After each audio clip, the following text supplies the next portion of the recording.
najivunia amani Kenya. Wananchi watukufu, mchoro ulioko ugani sasa ni mfano wa njiwa, ukipenda a dove, ambaye ametanda mabawa, ishara kwamba tumepewa amani bure, tutoe amani bure. Tuwapongeze kwa makofi tena. Amani, amani, amani, amani Kenya. Tuwapongeze kwa makofi. Simama, simama wewe shujaa, simama.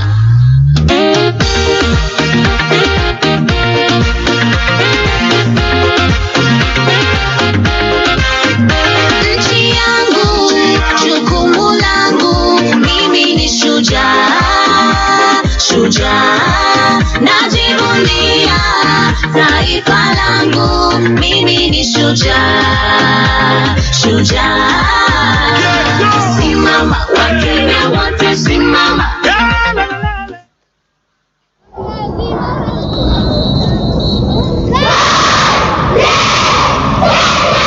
God bless Kenya. Ni ujumbe kutoka kwa watoto wetu kwamba Mungu aibariki Kenya yetu. Tuwapongeze kwa makofi wanapoondoka uwanjani. God bless Kenya. Wapi makofi ya watoto wetu, malaika wadogo hawa maridadi weupe kama pamba, wametuandalia burudani hilo, na tuwasema asante, asante. Pongezi sana wanafunzi wetu wa shule zetu za msingi. Mungu awabariki. Mheshimiwa Rais, itafuata sasa burudani kutoka kwa muungano wa shule zetu za upili pamoja na wasanii mbalimbali ambao wamebombea katika miziki mbalimbali. Tutakuwa na miziki burudani kutoka eneo la Turkana, miziki ya jamii ya Wasamburu, Waborana na shujaa wetu miondoko ya taarabu. Vile vile wasanii wetu watatupa burudani mbili, wimbo wa kwanza Shujaa tunasonga mbele, na wimbo wa mwisho Mheshimiwa Rais tuko sawa. Lakini kabla ya hayo Mheshimiwa Rais, je, wajua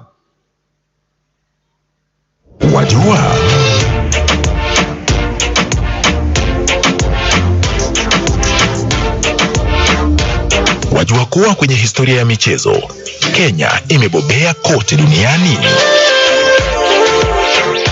Mwaka 1968, Naftali Temo na bingwa mahiri Kipchoge Keino walishindia Kenya medali za dhahabu kwa mara ya kwanza.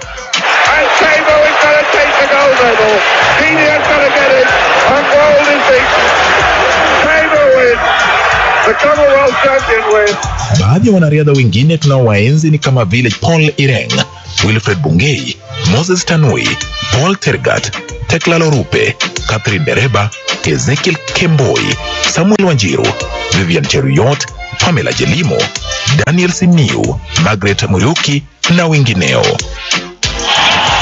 Kipchoge smiles for the last time. Let's keep an eye on the clock, just outside 2:01.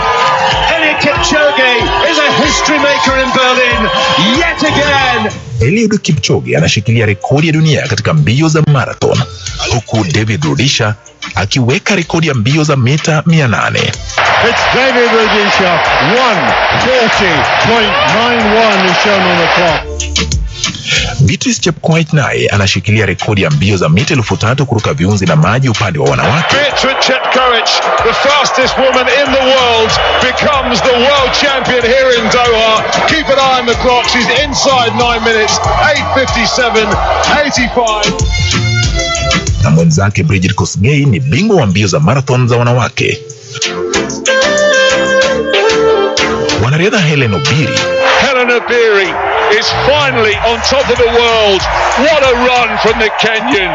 Absolutely sensational. Faith Kipyegon, the 22-year-old from Kenya, the lone Kenyan in the field, and she streaks the field in the 1500. Na Mary Moraa. Mary Moraa with an incredible performance. Keely Hodgkinson has to settle for silver again. Laura Muir threw herself over the line for the bronze. Wanaendelea kung'aa katika fani ya michezo ya kimataifa.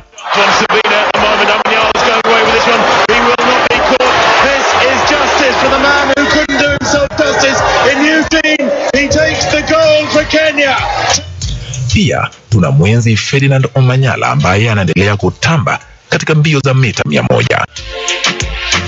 Angela Okutoi anazidi kung'aa katika mashindano ya tenisi. It's climbing! It splits the post! Collins Injera! Tunajivunia pia timu yetu ya raga ambayo inaendelea kushamiri katika michezo ya dunia. Tunawathamini wanariadha wetu wote kwa kuipeperusha bendera ya Kenya juu kote duniani. Hakika nyinyi ni mashujaa wetu. Ipeperushwe juu sana, bendera yetu Kenya ipeperushwe juu sana.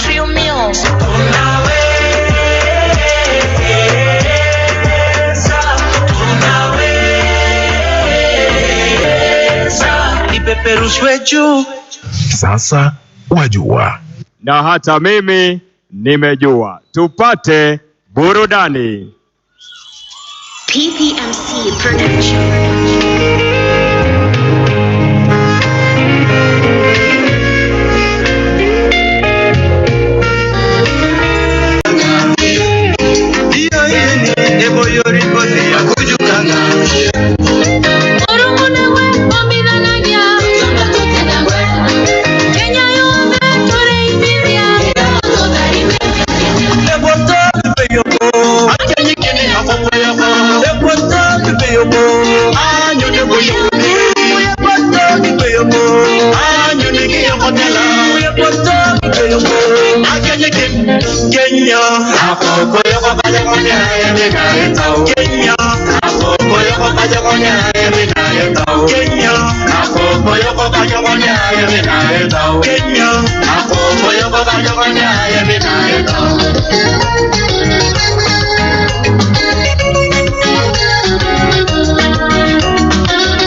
Son my rogo to mararai sebata monte mainga bo nemetoge to motene mash nemeti aiso de rabani different place and harmony one type one culture liberty together and hot from one unity aru pesa one nation mama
Production. Nyasaye mangima wagoni erokamano kuom odiochieng' ma kawuono mar Mashujaa Day. Wagoni erokamano kuom kwe, hera, ketowa kanyakla to kod integrity. Hallelujah. Hallelujah. Nyasaye wapake wamiye duong'. Walando era. Nyasachwa wapake wamiye duong'. Walando era mare. Nyasaye wapake wamiye duong'. Walando era. Nyasachwa wapake wamiye duong'. Walando era mare.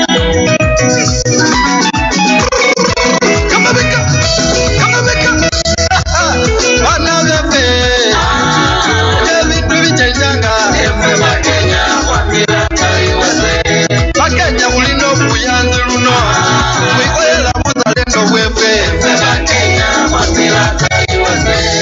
Ulala ulikamani Kamani kebuzuta Kenya Nona ulu mundu ketikite Tikite ya mwikwela Kenya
Yeah.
kina mama na vijana tuitenge Kenya. Kenya twasimama,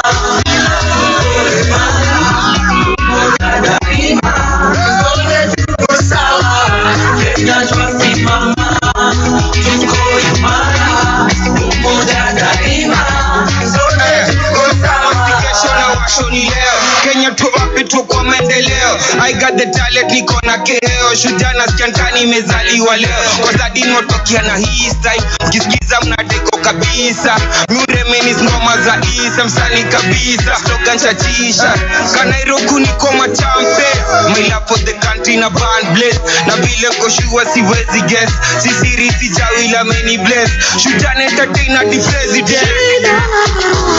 Walipata mashujaa zamani, ndio maana leo hii Kenya tosherekea ushindi. Hebu basi cheza nami kuchikuchi, ukitaka pia lete isikuti, kisha hebu teremuka na mipwani tufurahi pamoja. Hebu basi cheza nami kuchikuchi, ukitaka pia lete isikuti, ukitaka teremuka na mipwani tufurahi pamoja. Wewe ni shujaa, wewe ni shujaa. Beautiful nation, celebration. One thing that I know, no matter where we go, forever to the top, forever to the top. What's the Kenya twasimama, tuko imara, umoja daima, sote tuko sawa. Kenya twasimama, tuko imara, umoja daima, sote tuko sawa. Kenya twasimama, tuko imara, umoja daima, sote tuko sawa. Tuwapongeze kwa makofi wasanii wetu, sote tuko sawa na shujaa tunasonga mbele. Tuwape makofi wanapoondoka uwanjani. Mabibi na mabwana, mashujaa wetu hawa, usanii wao umewaboresha hata wao kujipatia maamkuli kila siku. Tuwapongeze kwa makofi. Wapi makofi ya mashujaa wetu hawa? Jameni, tuwapongeze wanapoondoka kuelekea sasa kuhudumia wananchi katika nyanja mbalimbali. Tunasonga mbele mashujaa na sote tuko sawa. Tuendelee kuwapongeza, tusichoke. Wametupa miziki iliyopangwa ikapangika, miziki mitamu kama asali, laini kama zinga za farasi. Asante Mheshimiwa Rais. Kwa onyesho hilo ndipo tunalikuja jamvi la tamasha yetu ya burudani siku ya leo, tunaposherehekea mashujaa wetu.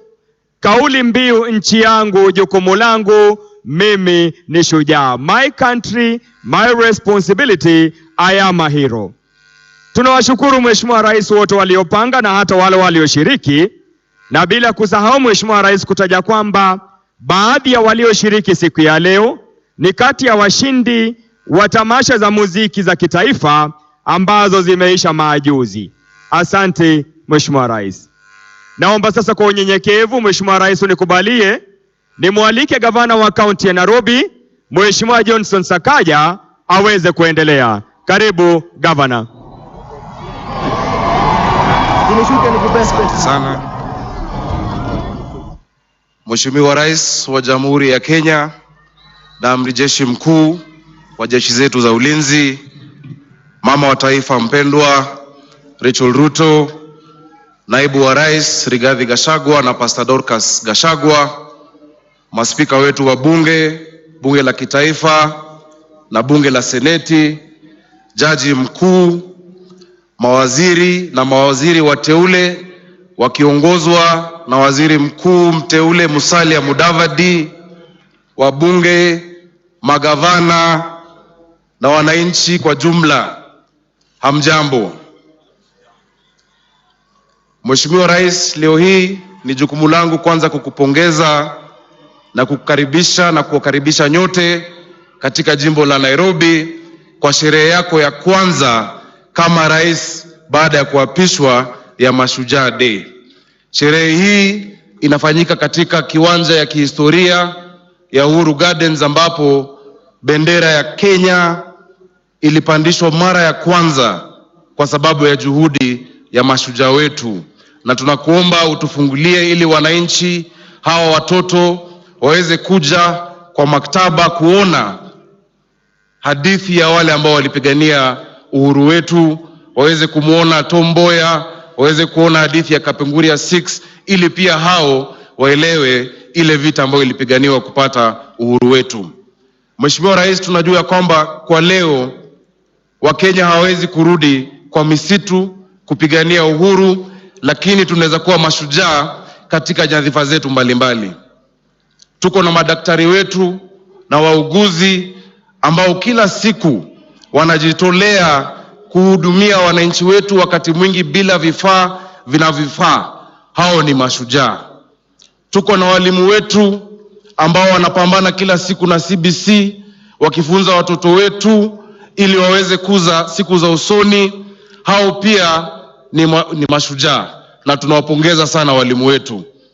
Pia Mheshimiwa Rais, tuko na askari wetu, polisi wetu ambao wanahatarisha maisha yao kila siku kutulinda, kuhakikisha kwamba tunabaki na usalama. Hao ni mashujaa, na ningependa kuomba Wakenya leo hii popote mlipo, ukimwona polisi, ukimwona daktari, ukimwona mwalimu, mpongeze, msalimie, mwambie asante kwa sababu yeye ni shujaa. Mheshimiwa Rais, sherehe hii pia inatendeka punde baada ya uchaguzi ambapo Wakenya walijitokeza, wakaenda wakapiga kura, wakarudi manyumbani, tukaenda kotini, wakatulia, uamuzi ukafanywa bila vurugu na bila vita. Wakenya wote kwa jumla, nyinyi ni mashujaa. Najua ya kwamba mashujaa wetu, mababa zetu kuanzia Jomo Kenyatta na wote wangefufuka leo, wangetupongeza kwa sababu tulifanya uchaguzi wa amani na tumerudi na tunafanya kazi kwa sasa. Rais William Samoei Ruto, wewe ni shujaa wetu. Your Excellency, our President, you are a true hero because you have taught us and you have shown us that the world belongs to those who believe in the beauty of their dreams. That today these children can dream to be anybody that they can be in this world. That their dreams are not limited by the imagination of their teachers or by the success of their parents. Thank you for being a hero to all of us as Kenyans. As I conclude, Your Excellency, this morning, I saw Her Excellency the First Lady tweeted a quote that I really like. She quoted our founding father, Jomo Kenyatta, and said that while our fathers might have been heroes of the past, our work is to be architects of the future. While we acknowledge and are grateful for what was done before, Your Excellency, may this event, may today's celebration give you the perspective to see behind, to look back to history, and also to forge the way forward for a new generation of this country. We shall do our part. I would like to urge all the leaders that we can all be heroes by serving diligently and by serving faithfully. In Nairobi City County, Your Excellency, we have committed to create a city of order, a city of dignity, a city of hope and opportunity, and by doing that, we hope we shall be heroes. Thank you very much, Your Excellency. May God bless you, and may God bless the Republic of Kenya. Your Excellency, it is now my humble duty and honor to invite His Excellency, another hero of ours, who is a son of Mau Mau. Some of us are not related to Mau Mau, but through him we believe we are part of the struggle. His Excellency Rigathi Gachagua, to make remarks and to invite you to speak to us.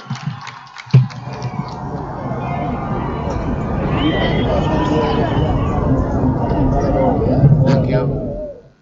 Your Excellency, the President of the Republic of Kenya and the Commander-in-Chief of the Kenya Defense Forces, Dr. William Ruto, Your Excellency, the First Lady of the Republic of Kenya, Mama Rachel Ruto, the Chief Justice and President of the Supreme Court, Lady Justice Martha Koome, Speakers of the National Assembly and the Senate, the Governor of the Nairobi City County, Your Excellencies, ambassadors, high commissioners and members of the diplomatic corps, elected leaders, distinguished and invited guests, dear Kenyans, ladies and gentlemen.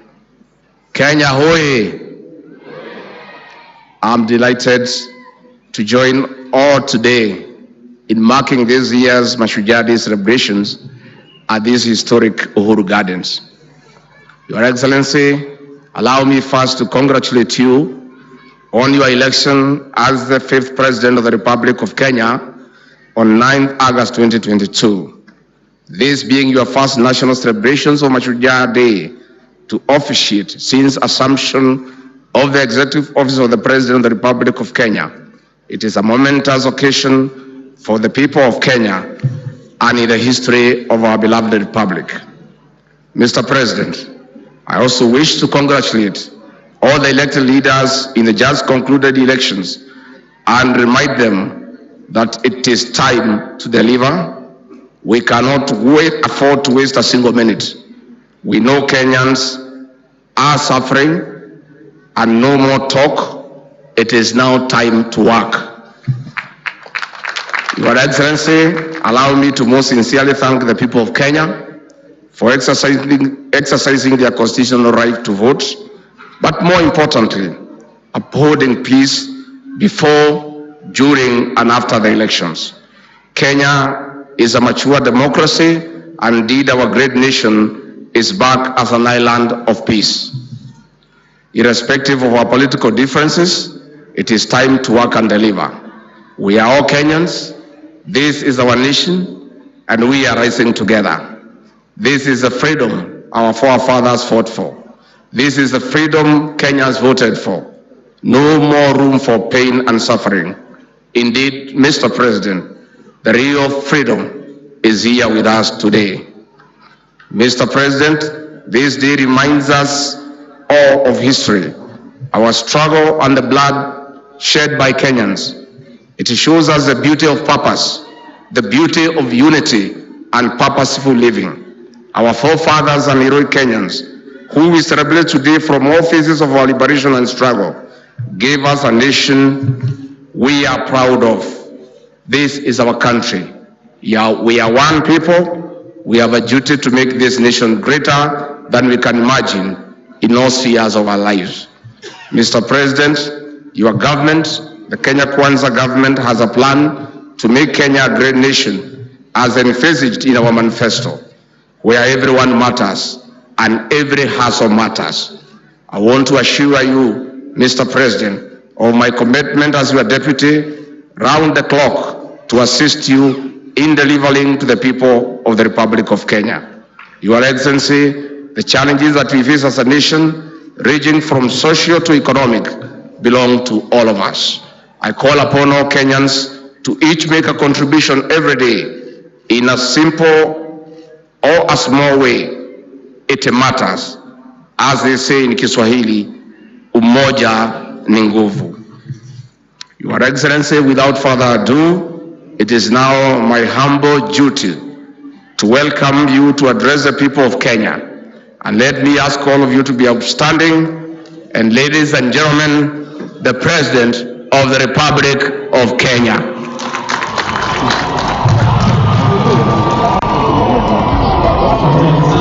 Please take your seats.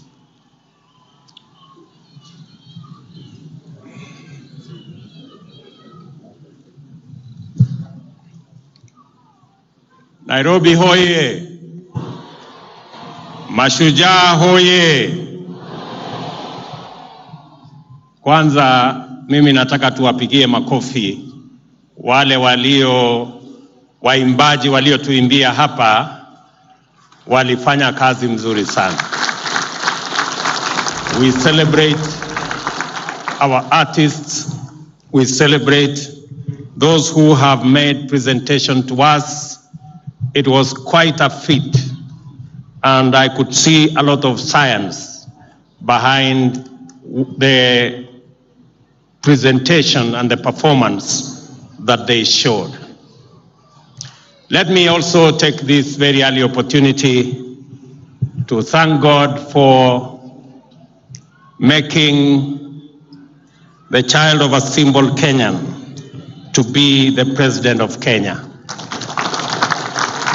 Let me take this opportunity to thank the millions of Kenyans who woke up early, lined up for many hours to vote for me and to vote for all the leaders that are today elected in the Republic of Kenya. My very deep and sincere gratitude to the millions of Kenyans who have elected us into office. Let me state at this very early opportunity that all of us, elected, nominated, and appointed, are today the privileged, because the people of Kenya have bestowed on us the challenge of leading our country into the new horizon. Let me also say that those we have been elected on both sides of the divide,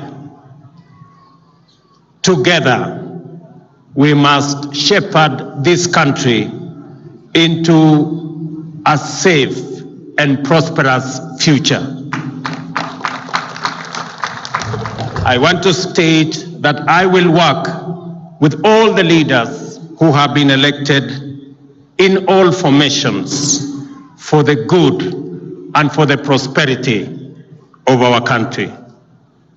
I am tremendously privileged to join you and our visitors today as we commemorate the 59th anniversary of Mashujaa Day.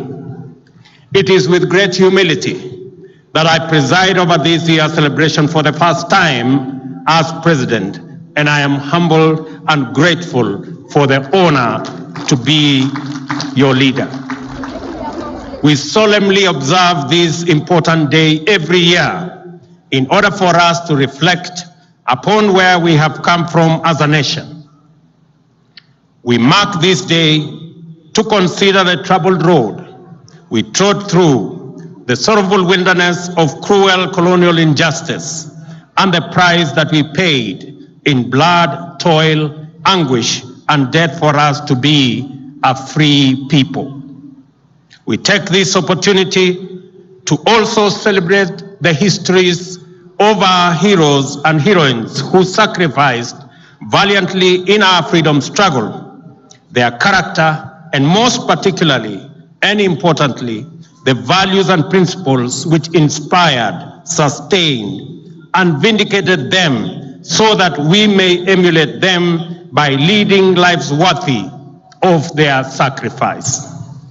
We also ask ourselves today, what must we do to transmit this noble history and ensure that future generations appreciate us, not only as worthy heirs of our illustrious ancestors, but also as skillful stewards of their heritage. We do this in pursuit of a solemn covenant proclaimed in the preamble of our Constitution, and I quote, that we, the people of Kenya, shall honor those who heroically struggled to bring freedom and justice to our land by adopting, enacting, and giving the Constitution to ourselves and to our future generations, end of quote. Our Constitution articulates a vision of Kenya our heroes and heroines would have approved, a Kenya worth fighting for and worth paying the ultimate price for. It is their legacy to us, and it sets the stage for us to continue their patriotic work in that noble spirit that roused the first freedom fighters to resist colonial rule and their successors to reject post-colonial repression. Our heroes and heroines were neither elected nor appointed. They were not sponsored and they were not funded. They had no offices or budgets. They were ordinary people invested in the struggle to make good their unwavering belief that all people are equal and all deserve to live in freedom.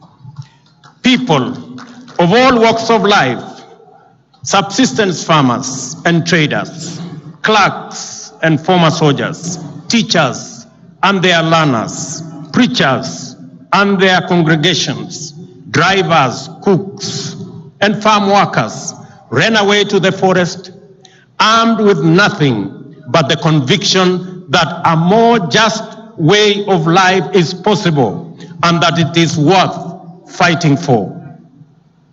The legacy of independence is the heroic achievement of value-driven, bottom-up heroism. The people were distinguished by their unity and commitment to selfless endeavor, determination, patriotism, and an unyielding sense of justice. Every time we have come together, we have accomplished major feats. That is why, as a nation, we are exhausted by the national anthem, and I quote, "Let one and all arise with hearts both strong and true," end of quote. Our Constitution, the People's Sovereign Charter, is an instrument of collective memory.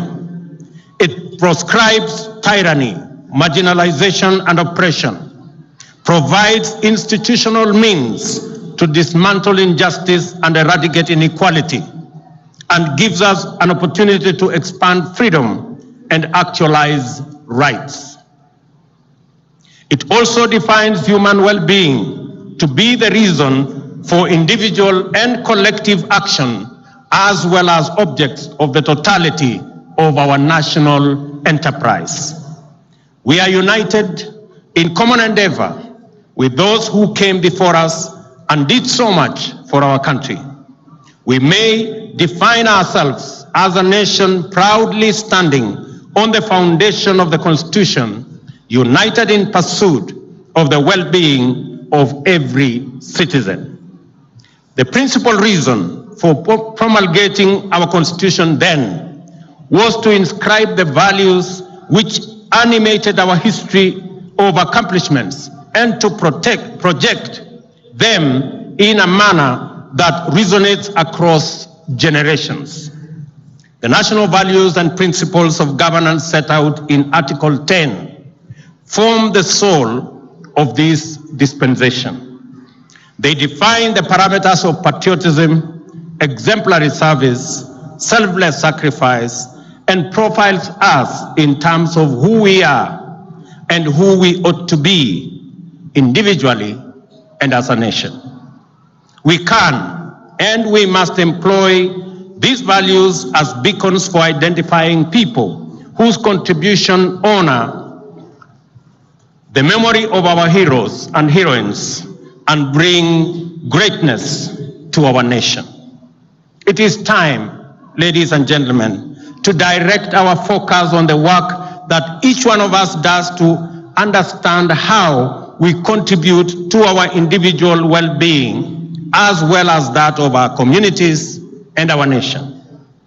It is this understanding we must take into account that individuals make up the greater national family and that Kenya's future stature and splendor is always greater than the sum total of our individual efforts or community endeavors. Similarly, our national capacity determines the extent of opportunities all Kenyans have to pursue and attain their aspirations. What I'm saying is that regardless of the type and scale of your pursuit, every contribution matters. And regardless of our ways, of our walk of life, our work matters, our intentions matter, our thoughts matter, because we all matter and every hustle matters. I congratulate every citizen for their part in ensuring that the last general election was peaceful. I know of attempts at division, disunity, confusion, and even some who did everything in their power to entice and pressure our people to engage in criminal activity. But I also know that despite a competitive campaign period characterized by intense rivalry, Kenyans resolved in unison to remain peaceful, united, and compassionate. We set a new standard for ourselves: issue-based campaigns, transparent elections, and a peaceful outcome. I salute all Kenyans who set out every day, everywhere, doing ordinary things in inspired and extraordinary ways to fend for themselves and their families, thereby keeping our country going. I commend those whose work involves service to others. I celebrate those who volunteer and give, expecting nothing in return. Yet they serve selflessly. From the farmers who feed our nation to the drivers who connect all parts of our country by conveying people and goods, educators who impart knowledge to our infants in kindergartens, children in schools, and youth in tertiary institutions, medical staff in wards and in fields and training institutions, workers in quarries and construction sites, artisans on the side streets, in their small sheds and in large workshops, traders on the side streets in rural and urban markets, and all the way to the Nairobi Security Exchange. Professionals who give their best in every sector of national endeavor, and our men and women in uniform whose bravery and commitment continues to set the gold standard for sterling devotion to our flag. This nation salutes your service and celebrates your contribution. Ladies and gentlemen, because of the contribution of Kenyans elsewhere, our country continues to make great strides towards socio-economic transformation, shared prosperity, and enhanced well-being for our nation. In the East and Horn of Africa, the larger Africa continent, and globally, this nation expresses our values with greater clarity, and the state projects our aspirations more emphatically. Ladies and gentlemen, it is now time to lay the foundation for our future. Agriculture, as the lead sector to the economic transformation of our country, is the place to start, owing to its potential for high and quick returns on investment. But the situation in the country is wanting, and we have a severe food shortage as a result of prolonged drought in Kenya and the larger Horn of Africa region, the worst in nearly half a century, with 3 years of consecutive failed rain. Coupled with this are the extremely high global fertilizer prices. Our government's initial intervention to mitigate these challenges has been to step up food supply in northern Kenya and other regions and ensure better coordination between government and development partners. And I want to thank my deputy for being an able connector between these partners. We thank our partners for their input that has gone a long way in relieving this dire situation. World fertilizer prices have more than doubled in the past 2 years since COVID-19. The prices were passed on to farmers, and the cost skyrocketed to more than 7,000 for a 50-kilogram bag. This had a huge impact on productivity of farmers last year. For example, maize production suffered a deficit of 10 million bags. Our government's first intervention to address the fertilizer challenge and make it available to counties and regions that plant in the short rains was to import 1.5 million 50-kilogram bags and distribute them at a lower price of Kenya shillings 3,500 per 50-kilogram bag. We have also made arrangements to make another 6 million bags of various types of fertilizer available for the long rain season.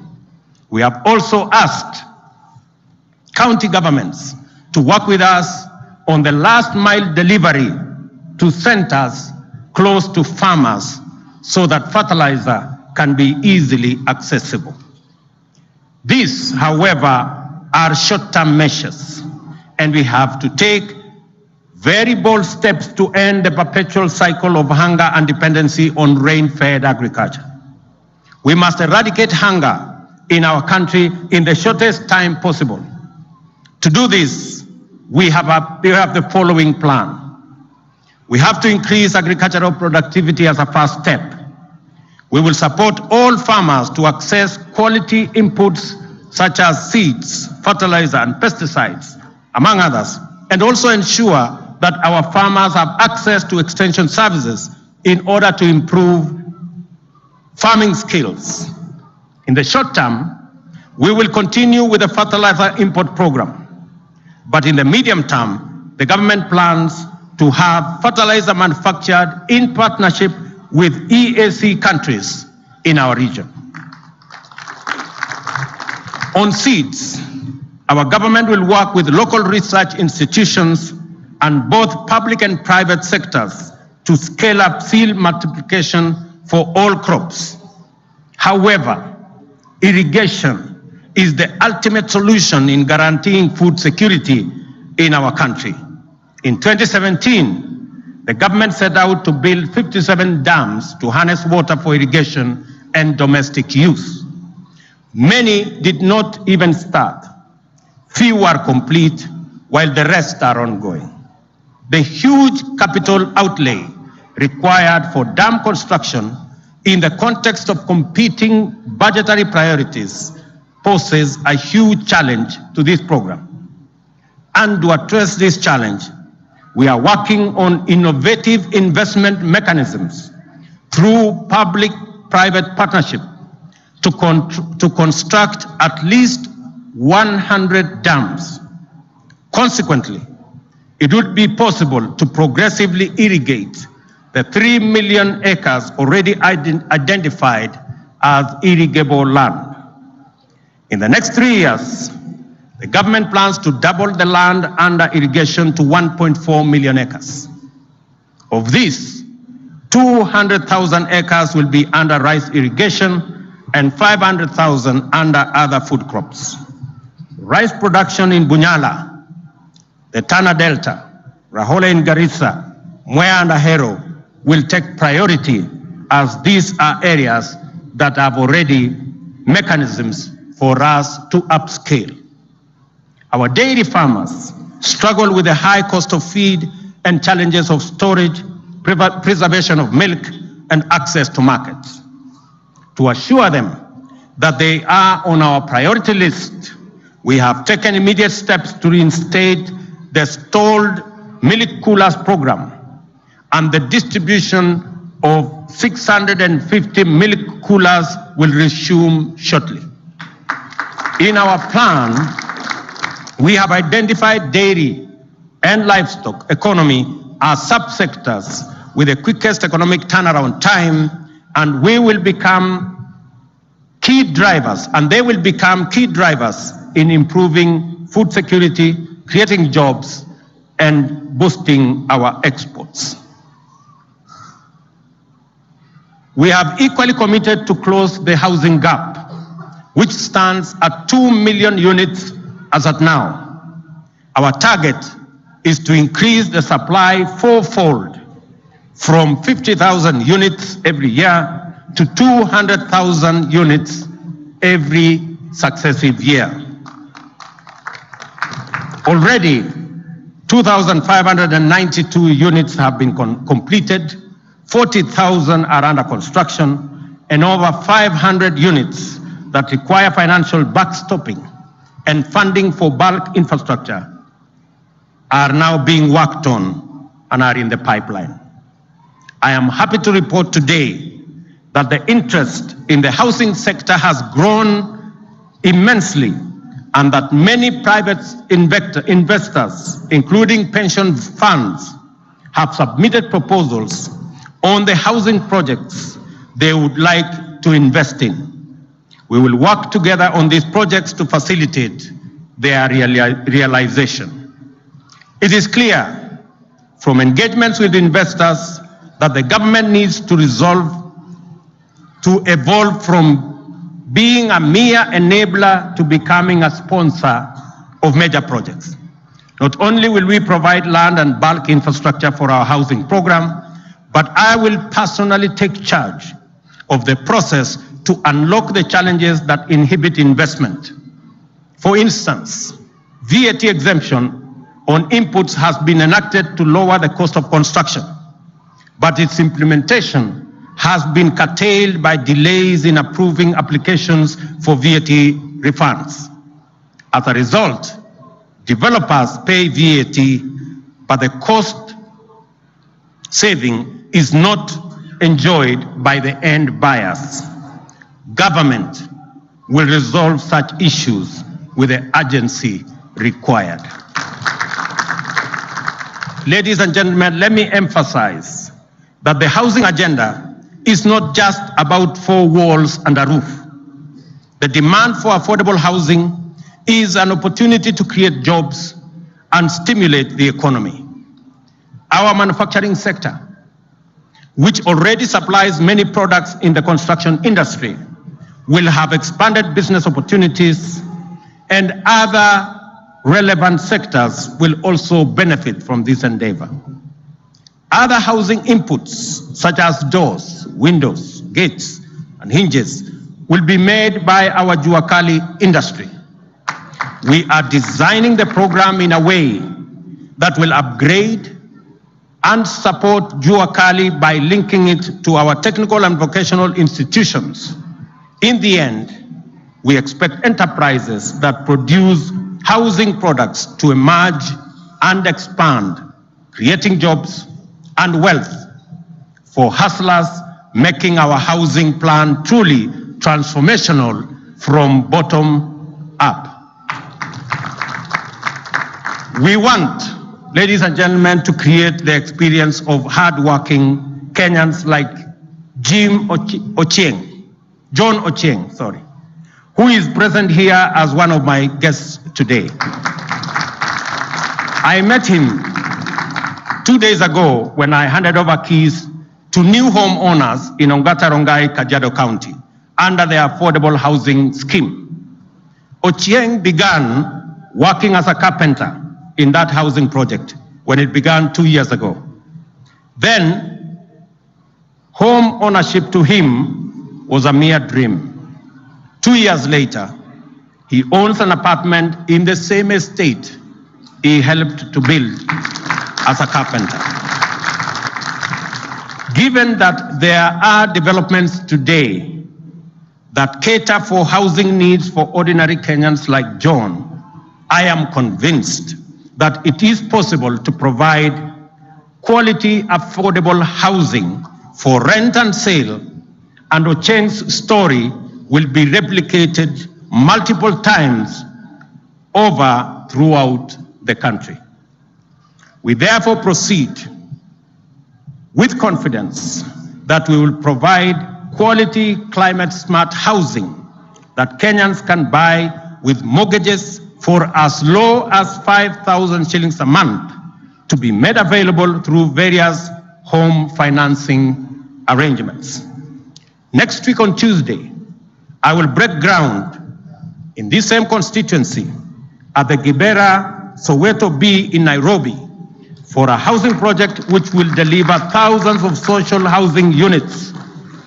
Going forward, we intend to collaborate with county governments to achieve a target of at least 5,000 units in every county.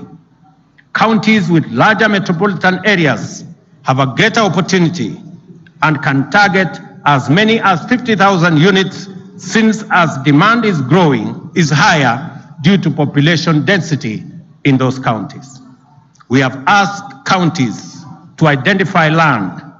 We will provide infrastructure. We will put the roads. We will put the sewage system. We will connect water and electricity, and we will get developers who will develop the houses, and eventually we will get the resources for mortgage for homeowners to own units across our nation.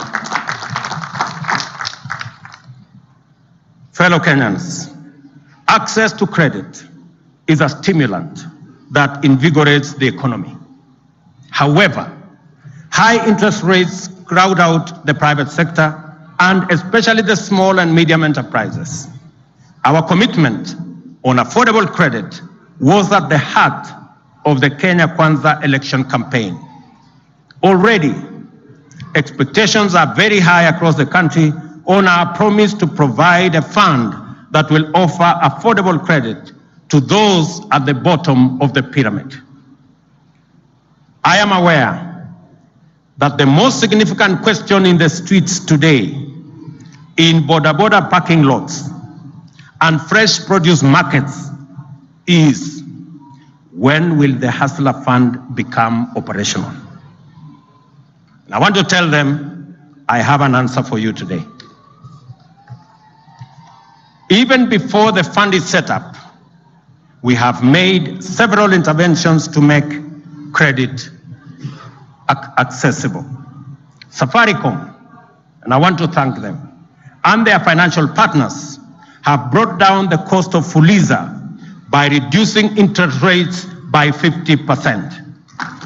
As part of that agreement, 4 million borrowers who had been blacklisted will be freed from the yoke of Credit Reference Bureau in the coming days. We have also secured an agreement with CRBs that they will abandon the punitive penalty of blacklisting borrowers and move to a credit scoring system that makes borrowers eligible for credit even as they work to improve their credit worthiness. As a result, no citizen will be excluded from the credit system. They will therefore be eligible to access credit as they work their way into paying their loans. On the Hustler Fund, there are 3 crucial issues. Credit products will be available under the Hustler Fund to small businesses on digital platforms at affordable rates. Affordable rates being single-digit rates to individuals through chamas, groups, circles, and cooperatives. All borrowers in this platform will not only access affordable credit, but they will also participate in short-term saving plan and long-term pension program. Every saving made by borrowers on this platform will be matched by the government of Kenya on a 2-to-1 ratio to a level to be determined by the program. And I will launch this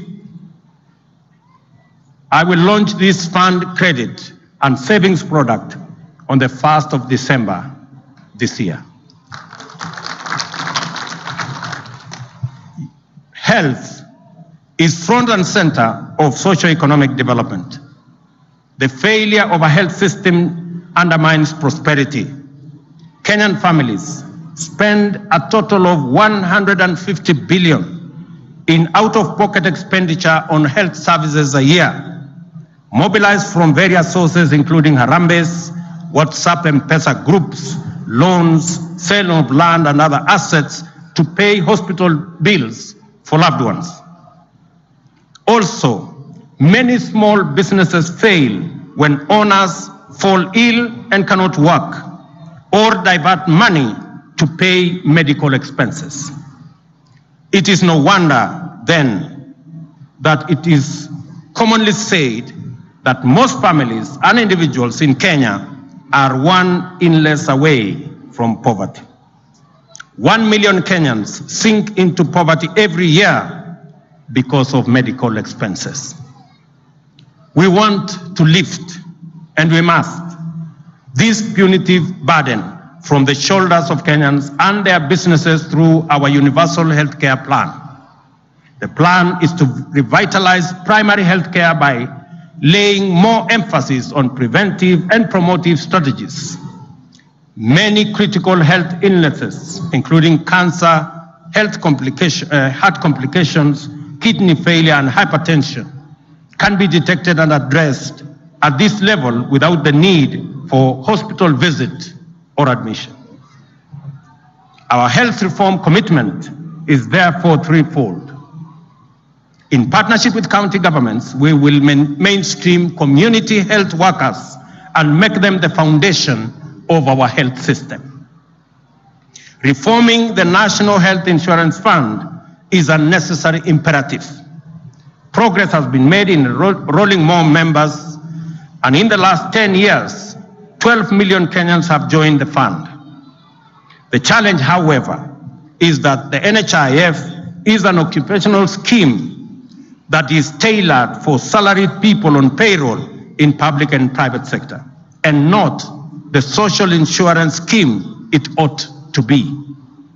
We shall change the contribution structure from an individual contributory scheme to a household contributory model. We intend to address the challenges of inadequate human resources in our public hospitals and the poor industrial relations between health professionals and our county governments. We are particularly committed to the professional development of our health workers, and I take this opportunity to assure our health workers across the board that we have listened to them and we will propose ways in collaboration with county governments of resolving all outstanding issues. Ladies and gentlemen, Kenya is a strong leader in the information and communication, including technology space. We are the proud regional and continental hub of innovation.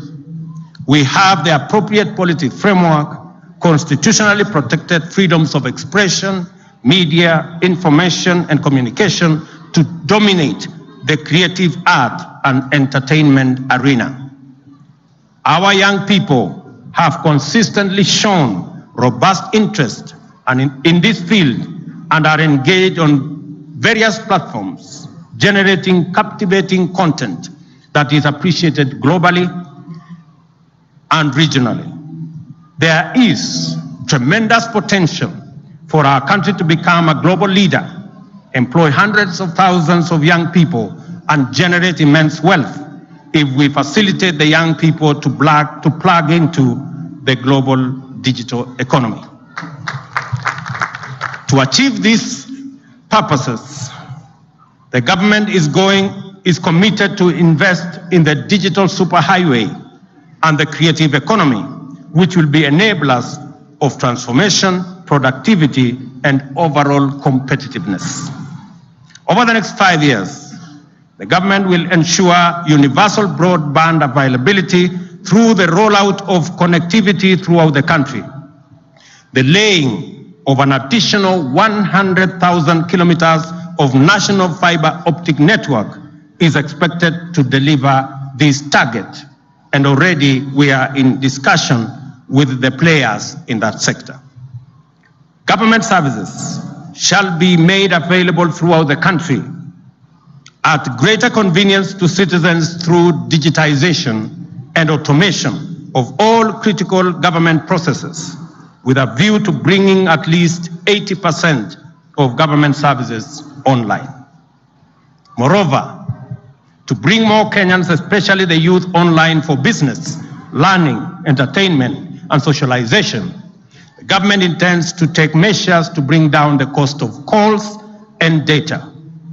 This initiative converges with the efforts to boost the creative economy and scale up cultural production and the arts industry.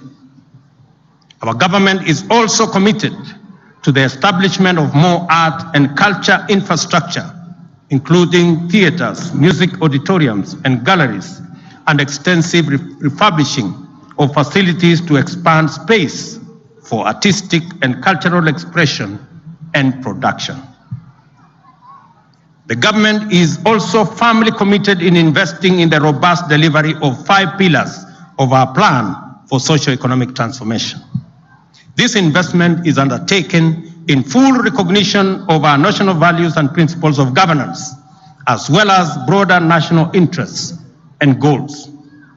They include policy and legislative interventions, regulatory interventions, our national security, justice, law and order, and our education.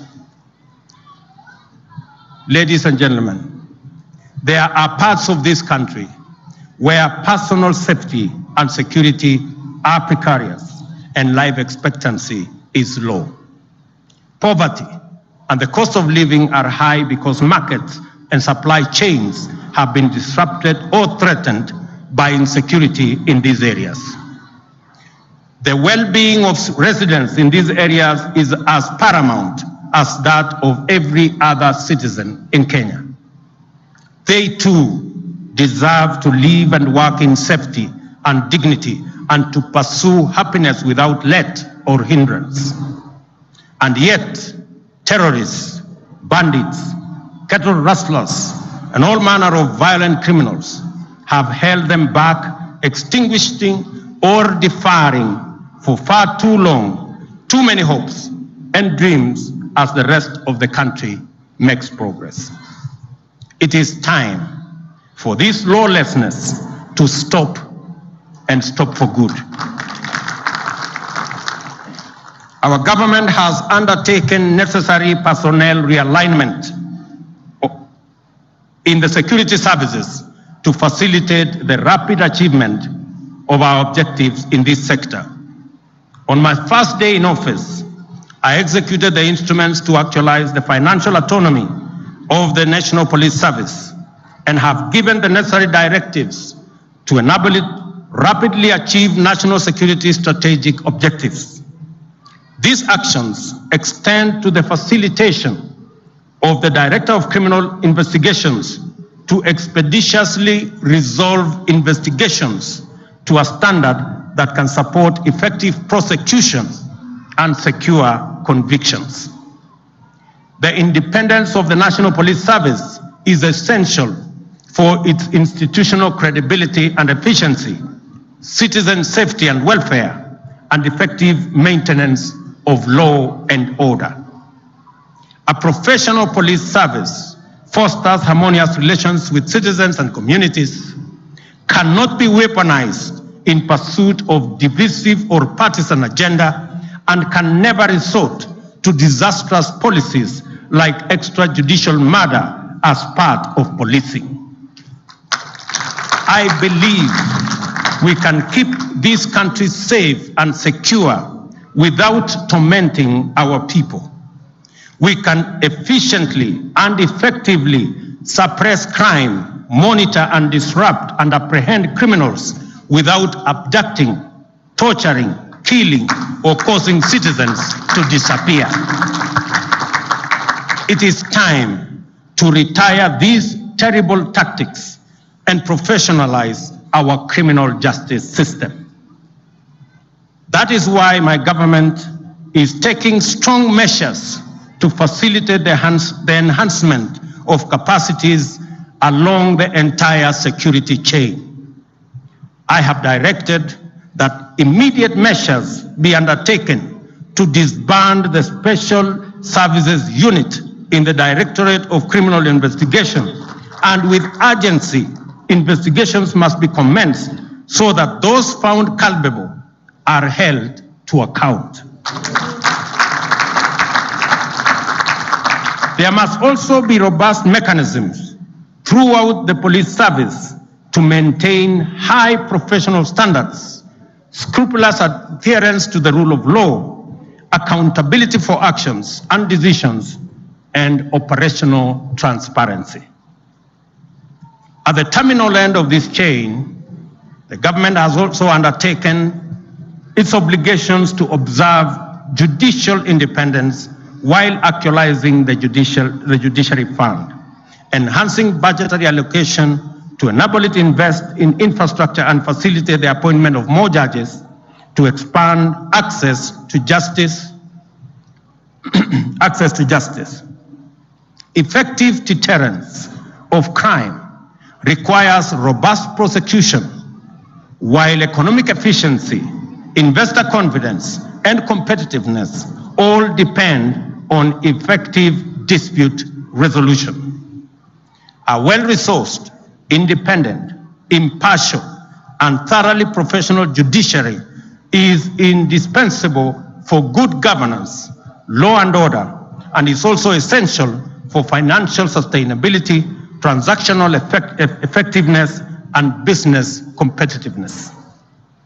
The institutional independence of the judiciary must be upheld at all times, and the independence of judges respected as the minimum gesture of the rule of law in Kenya. Ladies and gentlemen, the fight against corruption must be won.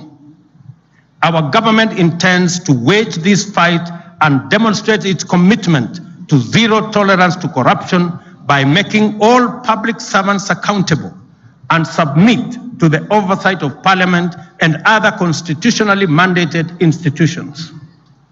We are committed to the rule of law, fidelity to constitutional due process, and implementation of judicial decrees and orders.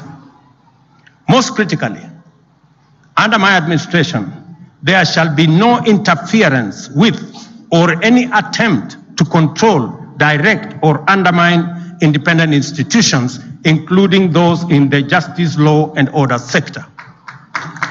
The National Police Service, the Office of the Director of Public Prosecutions, the Judiciary, the Ethics and Anti-Corruption Commission shall perform their duties independently and professionally, and likewise subject themselves to oversight by appropriate agencies.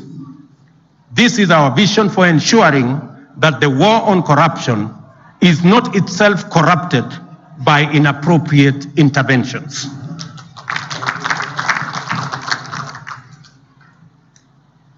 Ladies and gentlemen, our socio-economic transformation to be truly inclusive, we must empower all Kenyans, regardless of background, to effectively play their part by contributing to national building efforts and partaking of the dividends of shared prosperity. High quality and relevant education is vital in imparting the necessary skills and competencies to our learners from pre-primary to tertiary levels in order to enable citizens engage meaningfully with the world of the present and the world of the future. A week ago, we launched the Presidential Working Party on Education Reforms to review all aspects of education in Kenya. Its findings and recommendations shall inform subsequent necessary interventions to ensure that Kenya delivers the caliber of education, skills, and training needed to successfully pursue sustainable development.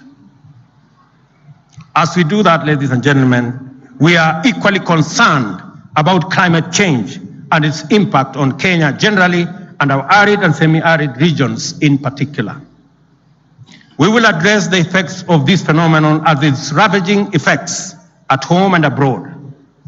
Our pastoralist communities have experienced scarcity of pasture due to prolonged drought, the worst in 40 years, and 3 years of absolute rain failure.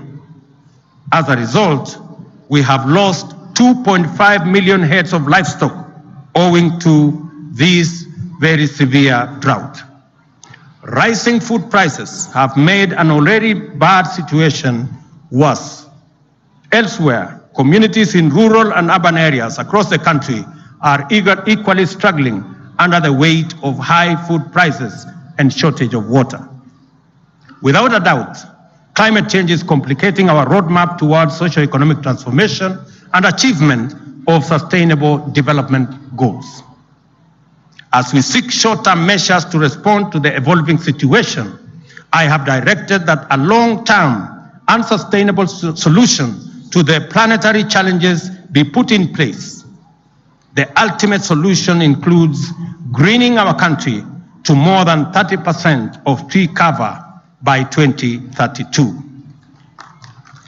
The central role forests play in addressing the effects of climate change has become more prominent now than ever, thanks to their unparalleled capacity to absorb, store carbon, and regulate climate. Of the 59.2 million hectares land in Kenya, only 5.2 hectares are under forest cover. The remaining 54 million hectares are largely in arid and semi-arid areas. The 10 counties with the highest forest cover are Nyeri, Lamu, Vihiga, Kirinyaga, Elgeyo Marakwet, Meru, Embu, Murang'a, Kilifi, and Nyandarua. On the reverse, the 10 counties with the lowest tree cover are Marsabit, Mandera, Wajir, Isiolo, Siaya, Migori, Busia, Machakos, Taita Taveta, and Uasin Gishu. I call upon the Council of Governors to facilitate more discussion to achieve parity in tree cover by using peer-to-peer learning and exchange of information. The government will champion the transformation of forestry and rangeland restoration to support the greening of Kenya so as to combat climate change. We are at the final stages of designing a special presidential forestry and rangeland restoration program. This effort is spearheaded by the Ministry of Environment and Forestry, various experts and partners in government, UN organizations, NGOs, and the academia. The objective is to grow 5 billion trees in the next 5 years and an additional 10 billion trees by 2032. This will eventually lead to the rehabilitation and restoration of 10 million hectares in our 290 constituencies, as well as some specially selected ecosystems and water towers threatened by degradation and destruction. To achieve this ambitious plan, the government will continue to support efforts by the Kenya Forestry Research Institute, KEFRI, in high-quality seed production in their 18 seed centers across the country. Agroforestry and farming of avocados, mangoes, and macadamia will also open new value chains for our export market, creating green jobs in those sectors. I therefore urge all Kenyans to support this government's call to grow at least 15 billion trees in 10 years. To achieve this target, simple calculation shows that every Kenyan needs to grow at least 300 trees. The 50 million of us, we will be able to grow 15 billion trees. And I will tell the ministry concerned, the Ministry of Environment, to issue a small certificate for every Kenyan who completes his round of 300 trees. Restoration in the presidential program will be undertaken by youth and women groups, civil society, communities, and religious organizations, leveraging on private sector and government financing. To ensure sustainable funding, Kenya is developing policies and strategies to tap into the global carbon market opportunities accessed through carbon trading. Additionally, the government will secure and protect public forests, rehabilitate and restore all degraded water towers and other forest ecosystems across the country. We will work towards fencing all fragile water towers and other ecosystems to protect them from encroachment. To resolve the capacity constraints At the Kenya Forest Service, I have directed the immediate recruitment of an additional 2,700 forest rangers and 600 forest officers to augment our interventions in this sector. Shortly, I will also be inaugurating the Climate Change Council that will steer Kenya's climate action through stakeholder engagement coordinated in the presidency as required by the Climate Change Act of 2016. Under the program, we will start mobilizing finance from public and private, including multilateral sources, to fund the proposed activities. This is anchored on the United Nations goals and backed by the Tree Growing and Sustainable Forest Finance Management Program, supported by UN and other international institutions. The program also responds to Kenya's commitment to help reduce global greenhouse gas emissions articulated in various multilateral environmental agreements and the United Nations Decade of Action on Ecosystem Restoration. Kenya will rally the globe towards more ambitious climate change action in next month's 27th UN Climate Change Conference at Sharm el-Sheikh in Egypt.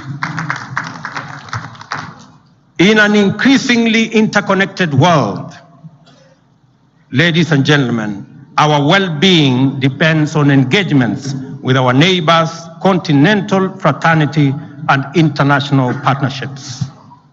In all these areas, Kenya has continued to be a dependable ally, faithful friend, and effective partner, ever committed to a win-win bilateral as well as multilateral outcomes that achieve mutual gain for the benefit of humanity. In the East African community, the rigid territorial borders are firmly on their way out as we move towards full integration. Non-tariff barriers have come down and trade volumes are soaring.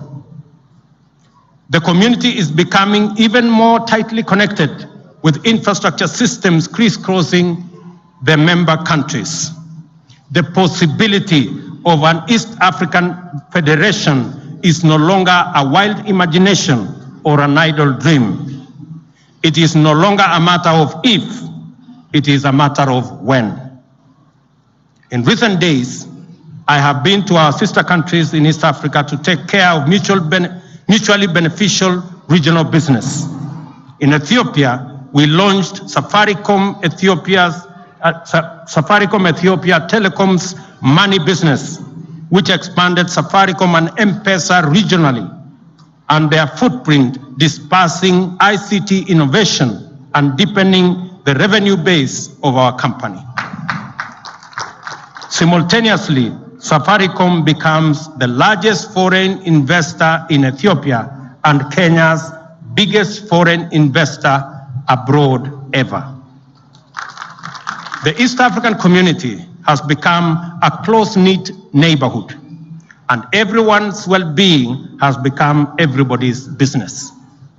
With this unity and integration, we will achieve much in our lifetime, and with these bonds of solidarity and fraternity, we shall establish an oasis of hope and infinite possibility that will be irresistible to the rest of the world. In the Horn of Africa, peace and security efforts continue to dominate our engagement. They are important components of a broader strategy to recover stability in what has become a truly rough neighborhood.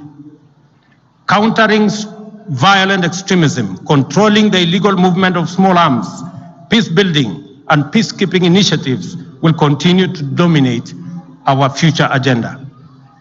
The conflict in Tigray region of Ethiopia, which according to reports from the Office of the United Nations Secretary General is escalating, is a great source of concern to our region.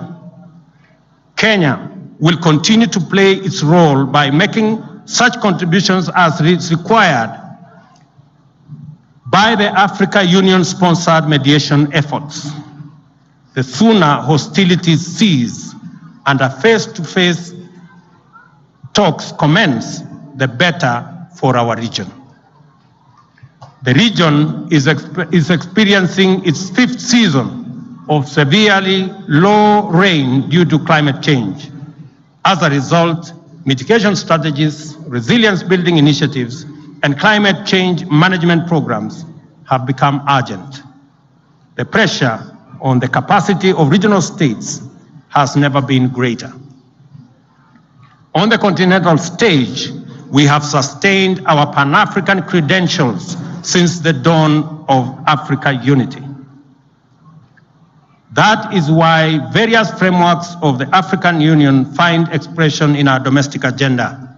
The AU's Agenda 2063, for example, is part of our economic development plan. Kenya is committed to the pursuit of trade-driven Pan-Africanism as the best means of rapidly delivering shared prosperity throughout our continent. As we open up our borders and expand the scope of collaboration beyond traditional economic blocs, the reality of a continental free market has become real. Kenya is a champion of the Africa Continental Free Trade Area. Beyond ratifying the instruments, establishing it and domesticating its framework, Kenya has been a consistent participant in efforts to make this continental agreement a reality. We see this as a pathway that guarantees inclusive African economic growth and sustainable self-reliance. In turn, this will hasten our continent's post-pandemic recovery, enhance climate change resilience, and underpin stability in the face of multiple regional and global crises, including energy volatility. Our implementation strategy envisions Pan-African free trade as a vehicle for empowering small and medium enterprises. To signal this commitment, I recently flagged off a symbolic consignment of Ketepa tea to Ghana under the Guided Trading Initiative. Trade between Ghana and Kenya is off to an admirable start, and several farms and traders in the two countries have undertaken brisk business involving exports of incinerators, sisal fiber, leather bags, fuel filters, beadworks, and baskets from our Juakali artisans. This points to the huge potential of trade across our continent. And the Africa Continental Free Trade Area is the framework and the mechanism for us to actualize this market. Beyond our continent, Kenya continues to pursue a robust policy of economic diplomacy. We are continuously aligning our strategic interests with the welfare of our people. Therefore, we are focused on finding opportunities for our people and deeper trade relations around the globe. We are receiving encouraging returns on our efforts. This week, our international port of Lamu scored a shining first with the export of livestock from northern Kenya to the Sultanate of Oman. This signals the opening up of tremendous opportunities for the pastoralists in our rangeland communities who deserve relief from the devastating losses of the ravaging drought.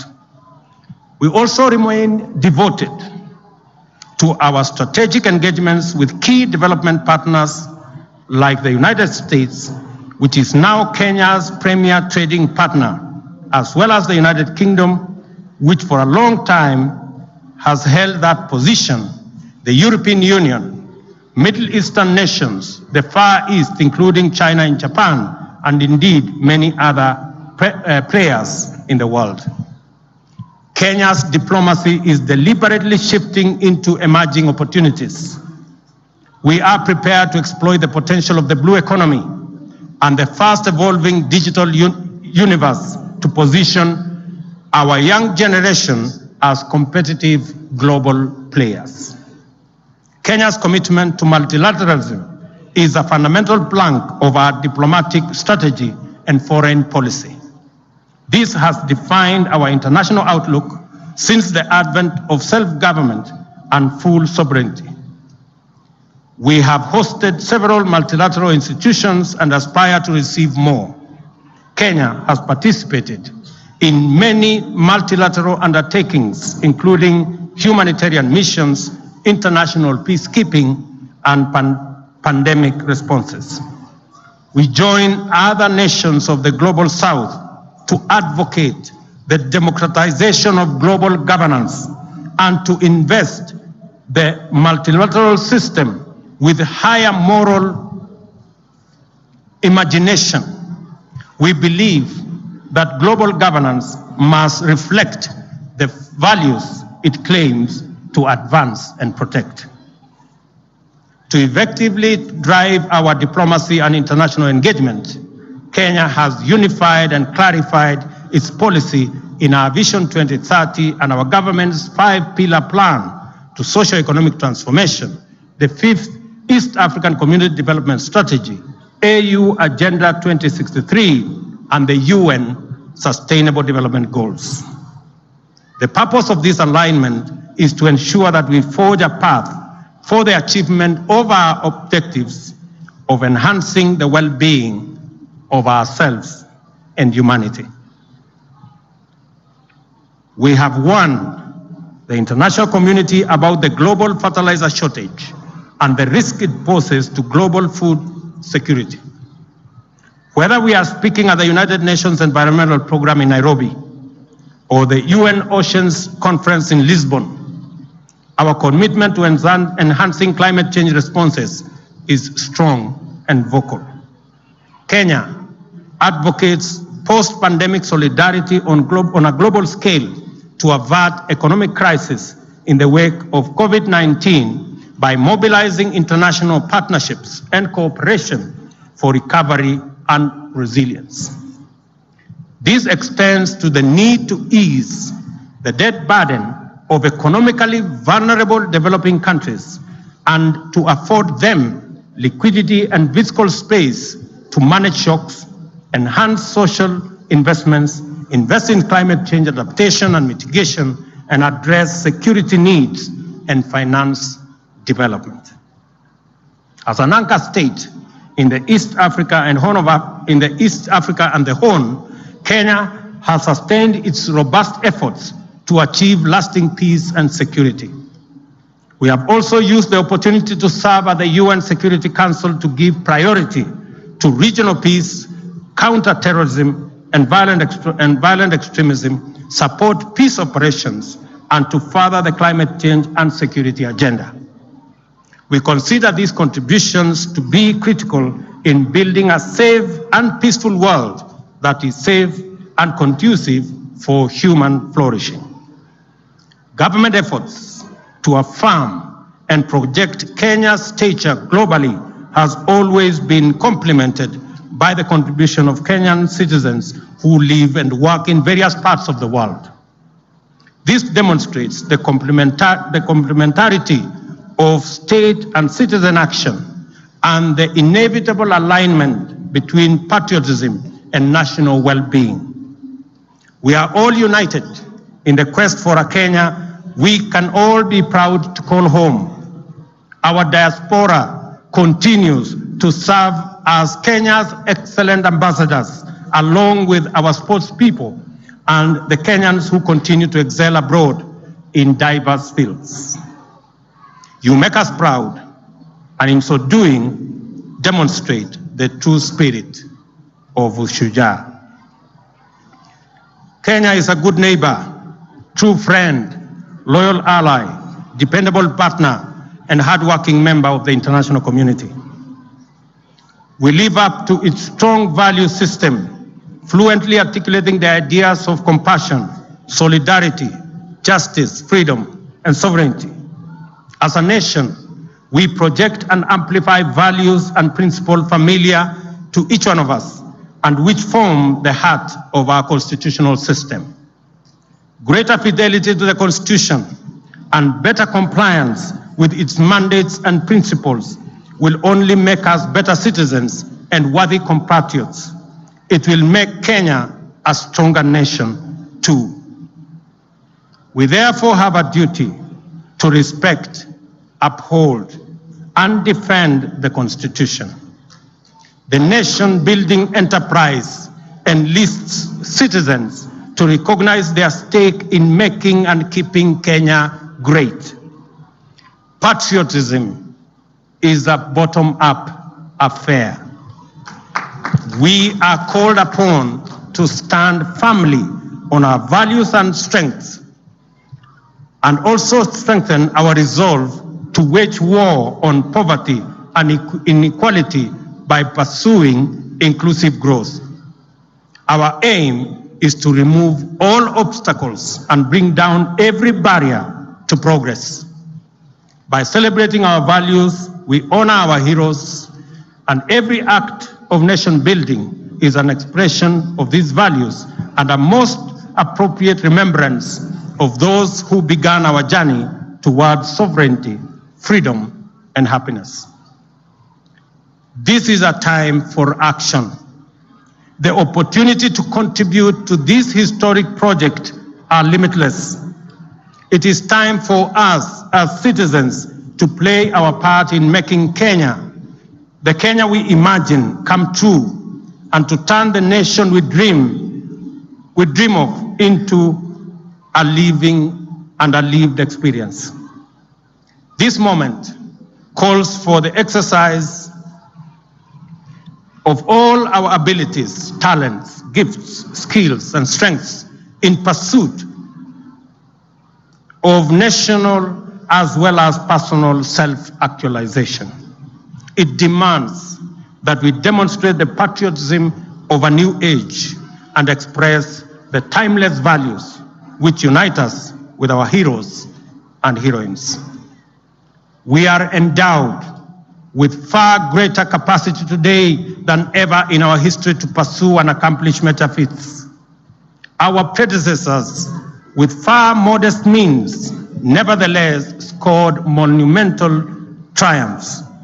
There is absolutely no ceiling to our dreams, no limit to our determination, and no barrier to our collective power. Nothing stops us from becoming what we wish to be, and nothing can stand in the way of our resolve to drive Kenya to its destiny of glory and abundance.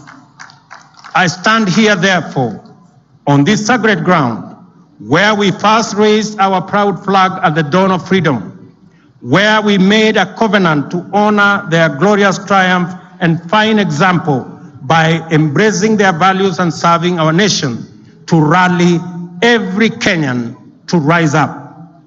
This is our moment to get up, work hard, take our chance, chase our dreams, knock on doors, and explore possibilities, because the horizon of our destiny is draped in the splendor of our vision, and before us lies potential of a magnitude never before imagined.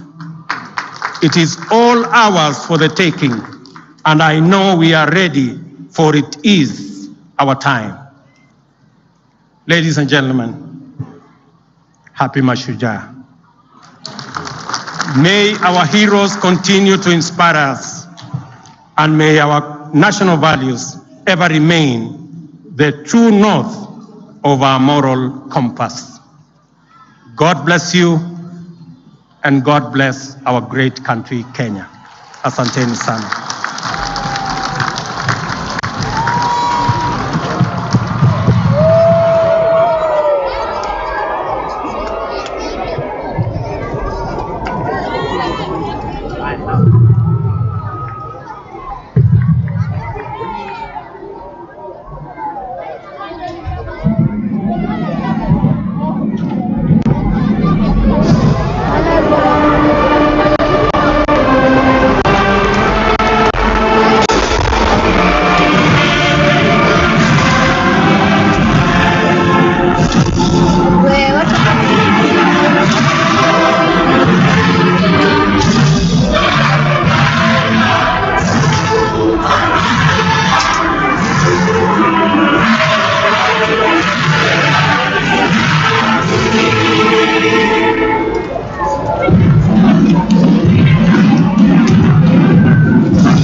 hadi tutakapoitwa na kuweza kuteremka ili tuweze kuhifadhi itifaki hiyo. Let us observe the exit protocol.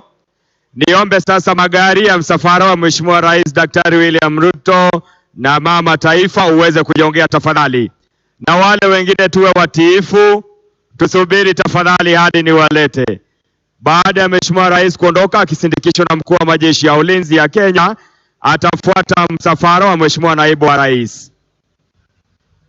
Na tuombe tu utiifu wenu ili tuweze kuhifadhi itifaki. Ataondoka sasa Mheshimiwa Daktari William Samoei Ruto, Rais wa Jamhuri ya Kenya na Amiri Jeshi Mkuu wa majeshi ya ulinzi, pamoja na mama taifa Mheshimiwa Rachel Ruto.